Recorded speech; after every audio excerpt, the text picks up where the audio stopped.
Hoje eu quero te mostrar alguns sinais de que talvez você esteja cometendo alguns erros bem comuns na sua carteira de investimentos. E é claro, não vou só mostrar os problemas, né? Vou te mostrar também como diminuir sua chance de cometer erros que te custem muito caro e talvez te atrapalhem a conquistar a liberdade financeira. Então presta muita atenção nesse vídeo.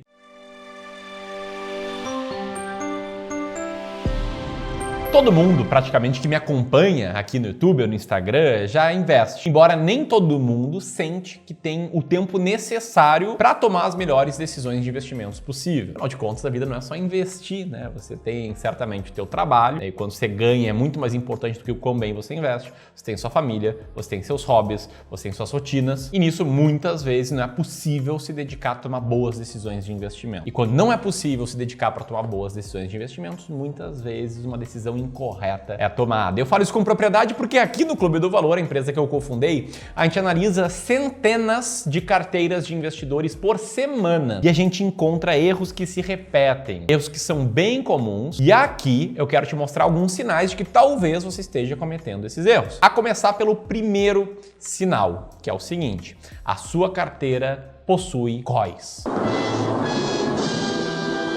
COIs, né, os famosos certificados de operações estruturadas, né, um nome bonitinho para esconder aí um produto terrível. Os COIs chamam a atenção, né, eles têm uma promessa que muitas vezes soa atrativa, como a promessa de proteger o seu capital principal ou até, né, garantir uma rentabilidade de 15, 20, 30% nos próximos 30 anos e ainda te proporcionar um ganho extra se alguma condição acontecer. Com essa promessa que parece boa, os COIs ganharam aí espaço na carteira de muitos investidores nos últimos anos. E eu vou te falar a real, tá? Quase toda carteira que a gente analisa aqui tem algo entre 10% e 20% de peso em COIs, como você pode ver na tela agora. Aqui é um exemplo de uma carteira de um clubista aqui que tinha aí mais de 10% em COIs, na verdade tecnicamente 15% em COIs, aqui um outro exemplo de outra carteira de outro clubista com quase 14% em COIs, mais um exemplo ali com 16% em COIs e aí por diante. Só que qual é o grande problema dos COIs? O grande problema dos COIs é que o custo dessa operação estruturada, ele é altíssimo e muito difícil de você perceber que ele é altíssimo. É diferentemente de um fundo de investimentos que diz lá qual é a taxa de administração, qual é a taxa de performance, você sabe exatamente qual é o custo dele. Nos COIs você não tem acesso a essa informação e inclusive tem gente que acha que COIs são produtos gratuitos. Só que na verdade, como é que funciona, tá? O seu assessor de investimentos, ele tem acesso a uma tela mais ou menos como essa, em que mostra tanto COIs quanto vários outros produtos que ele pode te oferecer com uma determinada rentabilidade mínima que ele é obrigado a te oferecer com uma determinada comissão.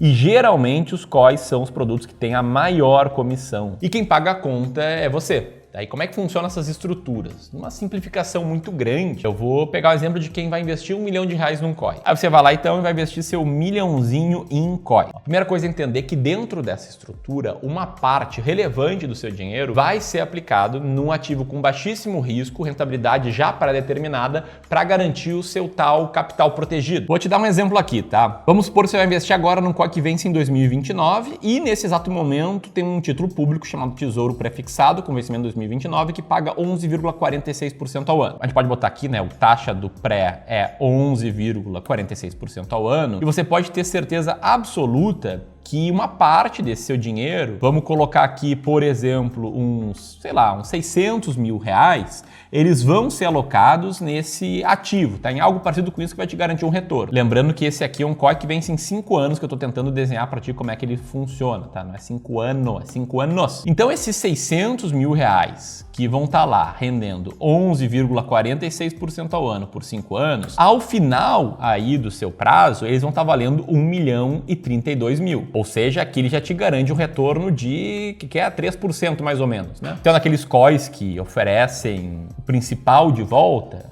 talvez fosse alocado um pouquinho menos aqui para te devolver aí exatamente o valor ali principal. Mas você entendeu qual é o ponto, né? Eles pegam uma parte desse dinheiro e colocam em algo com baixíssimo risco. E aí outra parte do patrimônio, ali nesse exemplo aqui, os 415 mil reais que sobraram, eles colocam numa série de ativos, muitas vezes derivativos, para fazer a tal estrutura que vai te dar um determinado ganho se o ativo que esse COI está exposto tiver determinado resultado. E uma coisa que você pode ter certeza é que por dentro de toda essa estrutura aqui vai ter uma taxa muito grande grande que pode chegar a 4% para o assessor, sem contar a taxa que a corretora fica, sem contar o custo para montar a operação, sem contar todos os intermediários. Ou seja, dá para dizer que uns 7 a 10% ali na cabeça você está pagando por isso. Não à toa foi comprovado por um estudo da FGV que praticamente 90% dos COIs têm retorno esperado abaixo do CDI. Ou seja, na média é uma porcaria mesmo. Esse aqui é o primeiro sinal, basicamente, que você está cometendo um erro na sua carteira. E se você já fez essa cagada, deixa teu comentário aqui, enquanto eu vou te apresentando aqui o segundo sinal de que você está cometendo um erro, que é você ter muitos ativos de crédito privado na sua carteira de longo prazo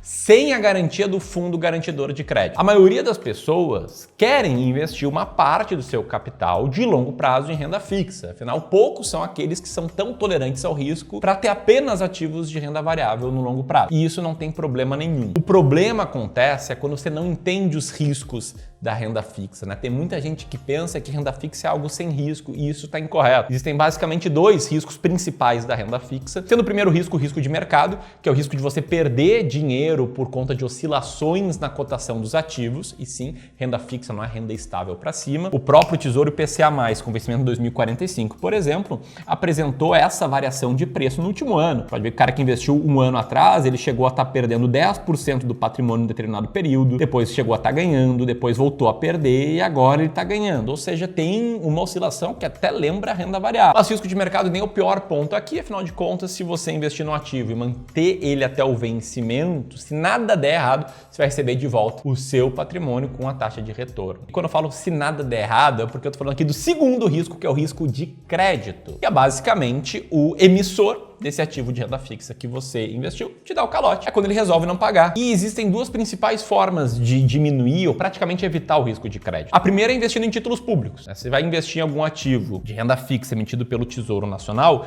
você sabe que você está investindo num emissor que tem o menor risco possível de dar calote. Se houvesse um calote de títulos públicos da dívida interna, ia ter uma quebradeira no Brasil inteiro. Então, essa é a primeira forma. A segunda forma é investindo em ativos que têm a garantia do Fundo Garantidor de Crédito. O Fundo Garantidor de Crédito é uma entidade privada que serve para proteger depositantes e investidores do sistema financeiro nacional, em que ele basicamente garante o reembolso para o investidor de até R$250 mil, caso esse investidor invista em algum desses ativos que está aparecendo na tela de uma empresa que deu calote. Então você investiu lá R$200 mil num CDB da, sei lá, BRK Financeira. Esses 200 mil viraram 230 com o passar do tempo. A BRK Financeira quebrou, você consegue ter acesso de volta a seus R$230 mil com o ressarcimento pelo Fundo Garantidor de Crédito. Tem uma limitação de garantia, tá? Você tem até R$1 milhão para receber em cada 4 anos, é como se fosse um sistema de pontos numa carteira de motorista, tá? Se você der o azar de investir em 5 CDBs de 5 instituições financeiras, R$200 mil em cada, e todas as instituições financeiras quebrarem,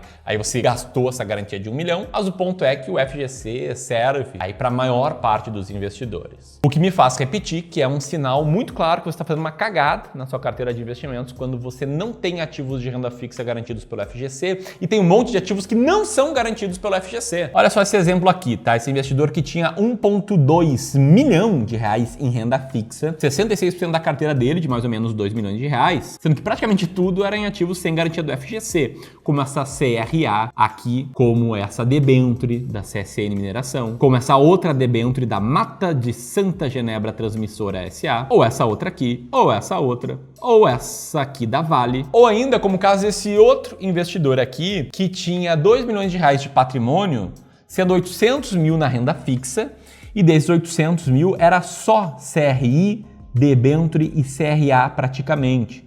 Tá? Tinha 2 letras financeiras ali que somavam R$100 mil, o resto era tudo sem garantia do FGC. E aí, se você identificou esse sinal, né, esse erro na sua carteira, qual que é a solução? A solução é, se você for investir em renda fixa e se você quer correr o risco de crédito privado, começa pelos ativos garantidos pelo Fundo Garantidor de Crédito, né? Então, antes de se expor a debenture CRI, CRA, se expõe a CDB, LCI, LCA, que são ativos garantidos pelo FGC. Até mesmo para você diminuir os impactos de um outro erro, que é o terceiro sinal aqui que você está investindo mal, que é a baixíssima liquidez em parte relevante da sua carteira. O que é liquidez? A liquidez é a facilidade de você tocar no seu dinheiro, né? Uma ação, por exemplo, ela é muito líquida. Você compra ela, se quiser você vende agora, em 2 dias o dinheiro está na sua conta. Títulos públicos do Tesouro Direto são muito líquidos. Se você pedir resgate, acho que até um determinado horário, se não me engano, meio-dia, resgate cai na sua conta no mesmo dia. Já ativos de renda fixa com risco de crédito, eles não são tão líquidos assim. E esses que eu estava falando agora, CRIs, CRAs, debêntures, eles até podem ter liquidez no mercado secundário, mas muitas vezes essa liquidez é baixa e tem prazos de vencimentos bem mais longos. Então, essas mesmas carteiras que eu acabei de te mostrar, eu quero destacar outro ponto agora delas. O prazo de vencimento desses ativos. Olha só, essa primeira CRA aqui vence em 2027, essa segunda vence em 2037, essa terceira vence em 2041, essa quarta vence em 2040, essa quinta vence em 2036, essa aqui da Vale vence em 2099, cara. A não ser que você seja um bebê hoje, você não vai estar vivo em 2099. Não faz nenhum sentido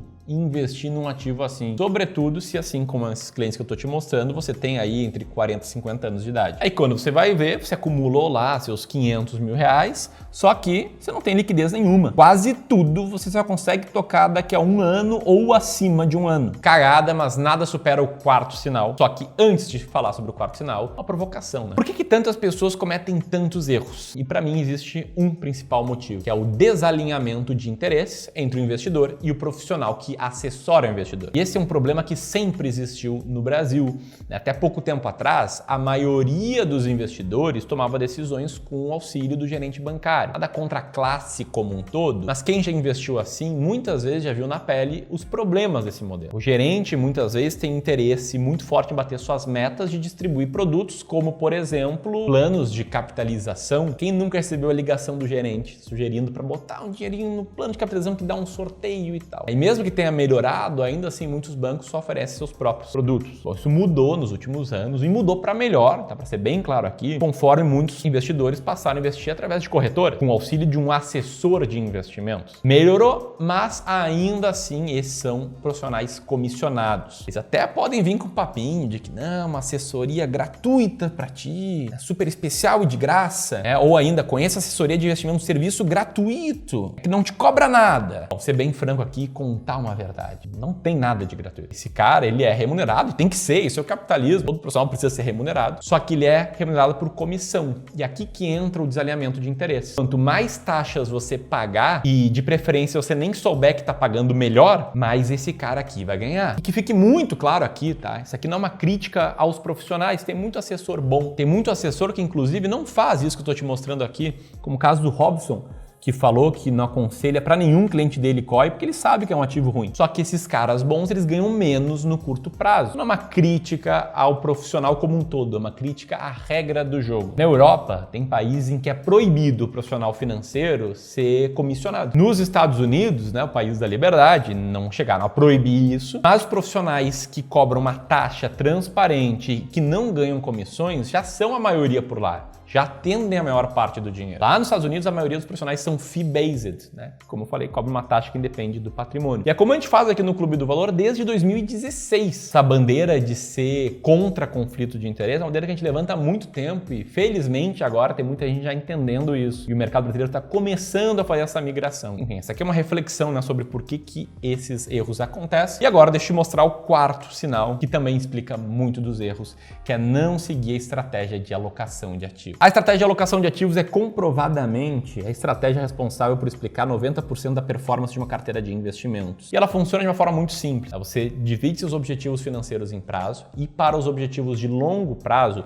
você desenha qual é a carteira de investimentos ideal para o teu perfil, considerando os teus objetivos de retorno, considerando as tuas características, considerando a tua tolerância ao risco. E aí, depois de desenhar a carteira ideal, o mix entre renda fixa e renda variável, aí você pensa em como escolher os ativos corretos. E eu poderia fazer um vídeo inteiro sobre essa estratégia, não vou fazer aqui porque tem 2 formas que eu consigo te mostrar como investir bem com essa estratégia. A primeira é te oferecendo acesso a um e-book que eu escrevi, gratuito, sobre como investir uma carteira de R$1 milhão, como e onde investir R$1 milhão. Aí nesse e-book eu te explico passo a passo dessa estratégia de investimentos, quais etapas você deve seguir para investir assim. Eu vou deixar o link para você ter acesso a ele aqui em cima e também na descrição desse vídeo. E a segunda forma é contigo fazendo uma análise gratuita da sua carteira de investimentos. Se você tem mais de R$500 mil para investir, você pode ter acesso a um profissional aqui do Clube do Valor que vai conversar contigo, pedir as suas posições, desenhar uma análise diagnóstico da tua carteira. E sim, tá? É gratuito, é sem taxas embutidas, porque ao final dessa análise, depois de agregar valor para ti, depois de te mostrar o que tá bom, o que tá ruim, o que dá para melhorar, aí a gente vai te apresentar uma opção de solução, uma proposta de trabalho, porque não somos ONG e prestamos um serviço muito bom, né? E muito alinhado, muito transparente. Então eu vou deixar aqui o link para você solicitar a sua análise de carteira. E se você quiser seguir aqui no YouTube aprendendo sobre alocação de ativos, tem um vídeo bem bom que eu falo sobre como montar uma carteira de investimentos. Grande abraço